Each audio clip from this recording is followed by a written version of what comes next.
अस्सलामुअलैकुम dear students, welcome back to my YouTube channel. आज का हमारा टॉपिक है factors affecting the rate of enzyme action. तो हमने वो फैक्टर्स देखने हैं जो कि एंजाइम के काम करने पे इफ़ेक्ट करते हैं। बहुत ही आसान और बहुत ही मज़े का टॉपिक है। फर्स्ट पॉइंट ये है, the function of enzyme are based upon the chemistry and configuration. Configuration mean structure and chemistry mean composition, यानी कि एंजाइम का जो फंक्शन होता है वो इसके स्ट्रक्चर और इसकी कंपोजिशन पे डिपेंड करता है। एनी फैक्टर, फैक्टर की जगह आपने लिखना है thing, anything which change the structure and chemistry of an enzyme called factor. तो ऐसी थिंग जो कि एंजाइम के स्ट्रक्चर और इसकी केमिस्ट्री यानी कि इसकी कंपोजिशन को चेंज कर दे, उसको हम फैक्टर कहते हैं। तो आपने फैक्टर की ये डेफिनेशन याद रखनी है।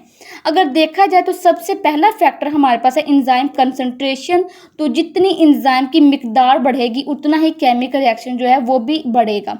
तो इसमें फर्स्ट पॉइंट ये है कि the rate of chemical reaction is directly proportional to enzyme concentration. तो जो हमारे पास रेट ऑफ केमिकल रिएक्शन होता है ये एंजाइम की कंसंट्रेशन के डायरेक्टली प्रोपोर्शनल होता है। दूसरा पॉइंट ये है कि if the amount of enzyme increase by 2 folds then rate of chemical reaction become doubled।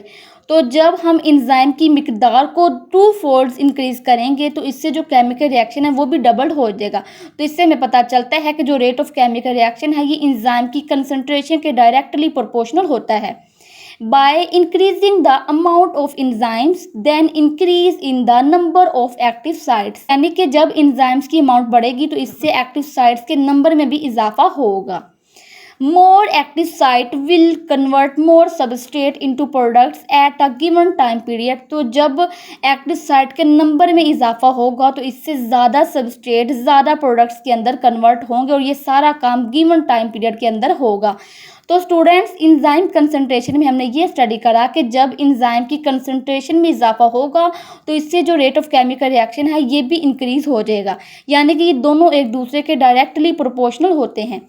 दूसरा फैक्टर है सबस्ट्रेट कंसंट्रेशन। तो जब सबस्ट्रेट की मिकदार में इजाफा होगा इससे भी रेट ऑफ केमिकल रिएक्शन जो है ये इंक्रीज होगा।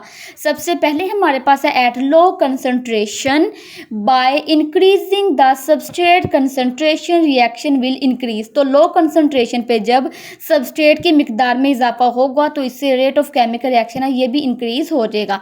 आगे है at high concentration if the enzyme concentration is kept constant and the amount of substrate is increased। यानी कि हाई कंसंट्रेशन पे जब एंजाइम की कंसंट्रेशन को कांस्टेंट रखा जाएगा और सबस्ट्रेट की मिकदार में इजाफा किया जाएगा, a point is reached when a further increase in the substrate does not increase the rate of the reaction anymore। तो एक ऐसा पॉइंट आ जाएगा कि जब एंजाइम की कंसंट्रेशन को कांस्टेंट रखने से और सबस्ट्रेट की अमाउंट में इजाफा करने से जो रेट ऑफ केमिकल रिएक्शन है इस पर कोई भी इफेक्ट नहीं होगा, यानी कि जो रेट ऑफ केमिकल रिएक्शन है ये इंक्रीज नहीं होगा। क्यों नहीं होगा? तो अगर इसका रीज़न देखा जाए तो हमारे पास इसका रीज़न ये है कि at very high concentration of substrate all active sites are occupied and further increase will not increase reaction more. तो इसका रीज़न ये है कि जितनी भी एक्टिव साइट्स होती हैं उन पे कब्जा हो जाता है, यानी कि वो ऑक्यूपाइड हो जाती हैं और मज़ीद सबस्ट्रेट जो हैं वो इन एक्टिव साइट्स के साथ बाइंड नहीं हो सकते हैं। इसीलिए हाई कंसंट्रेशन पे सबस्ट्रेट की मिकदार को मज़ीद बढ़ाने से जो हमारे पास रेट ऑफ केमिकल रिएक्शन है वो कभी भी बढ़ता नहीं, यानी कि उसमें मज़ीद इजाफा नहीं होता है। लेकिन लो कंसंट्रेशन पे जब हम सबस्ट्रेट की कंसंट्रेशन को इंक्रीज़ करते हैं तो इससे जो रेट ऑफ केमिकल रिएक्शन है वो भी इंक्रीज़ होता है। आगे स्टूडेंट्स, थर्ड फैक्टर हमारे पास है टेम्परेचर, जिसमें सबसे पहले हमारे पास है ऑप्टिमम टेम्परेचर। इसकी डिफाइन की बात करें तो इसकी डिफाइन ये है कि the enzyme can work at their maximum rate at a specific temperature, they are called optimum temperature. तो स्टूडेंट्स, जो एंजाइम होते हैं वो स्पेसिफिक टेम्परेचर पे यानी कि मखसूस टेम्परेचर पे अपना मैक्सिमम वर्क करते हैं, इसको हम ऑप्टिमम टेम्परेचर कहते हैं।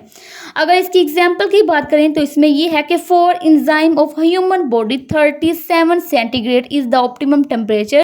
तो जो ह्यूमन बॉडी के इंजाइम्स होते हैं ये 37 सेंटीग्रेड पे अपना मैक्सिमम वर्क करते हैं। अगर स्टूडेंट्स टेम्परेचर में इजाफा किया जाएगा तो इससे हीट मिलती है। तो ये हीट जो है ये बहुत तरह के फंक्शंस परफॉर्म करती है। इसका फर्स्ट फंक्शन ये है कि heat provides activation energy to enzyme. पहले तो ये हीट एंजाइम्स को एक्टिवेशन एनर्जी प्रोवाइड करती है। इस एनर्जी की वजह से क्या होता है कि activation energy accelerates the chemical reaction. ये एक्टिवेशन एनर्जी केमिकल रिएक्शन को एक्सेलरेट कर देती है यानी कि तेज कर देती है। इट प्रोवाइड्स काइनेटिक एनर्जी और ये हीट काइनेटिक एनर्जी भी प्रोवाइड करती है, जिसकी वजह से क्या होता है कि causing the reactants move quickly and reactants collide with each other. तो जब ये हीट काइनेटिक एनर्जी प्रोवाइड करती है तो इस काइनेटिक एनर्जी की वजह से क्या होता है कि जो रिएक्टेंट्स हैं ये आपस में बहुत ही तेज़ी से मूव करते हैं और आपस में एक दूसरे के साथ टकराते हैं। However further increase in heat energy also increase the vibrations of atoms which make up the enzyme molecule. तो जब हीट एनर्जी में मज़ीद इजाफा होता है तो इससे क्या होता है कि वो एटम्स जिन्होंने एंजाइम को बनाना होता है उन एटम्स की वाइब्रेशन में बहुत ही इजाफा हो जाता है। तो स्टूडेंट्स आपने हीट के 3 फंक्शंस याद रखने हैं कि एक तो ये हीट एक्टिवेशन एनर्जी प्रोवाइड करती है, दूसरा ये काइनेटिक एनर्जी प्रोवाइड करती है। इस काइनेटिक एनर्जी की वजह से क्या होता है कि जो रिएक्टेंट्स होते हैं ये बहुत ही तेज़ी से मूव करते हैं और आपस में एक दूसरे के साथ टकराते हैं।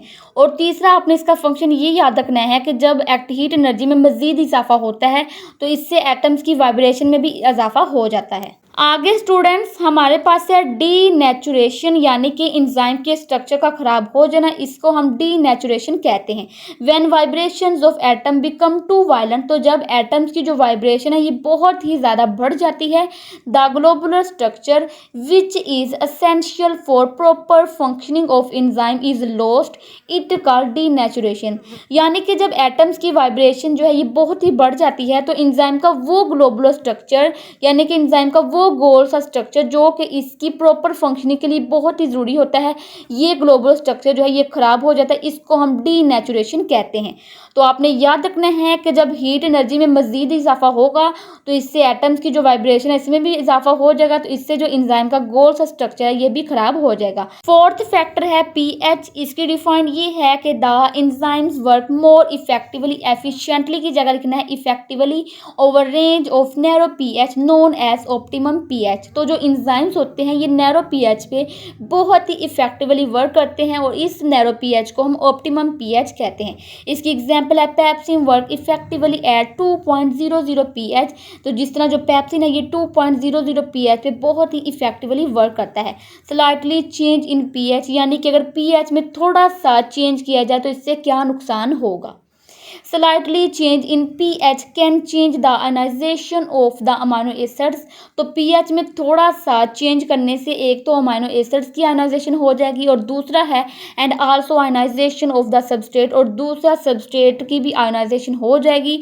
इन दोनों की आयोनाइजेशन होने से ये रिजल्ट होगा कि it blocks the active site और रिटार्ड द एंजाइम एक्टिविटी। तो इन दोनों की आयोनाइजेशन होने से ये होगा कि एक तो एक्टिव साइट जो है ये ब्लॉक हो जाएगी और दूसरा जो एंजाइम है ये अपना काम नहीं कर पाएगा।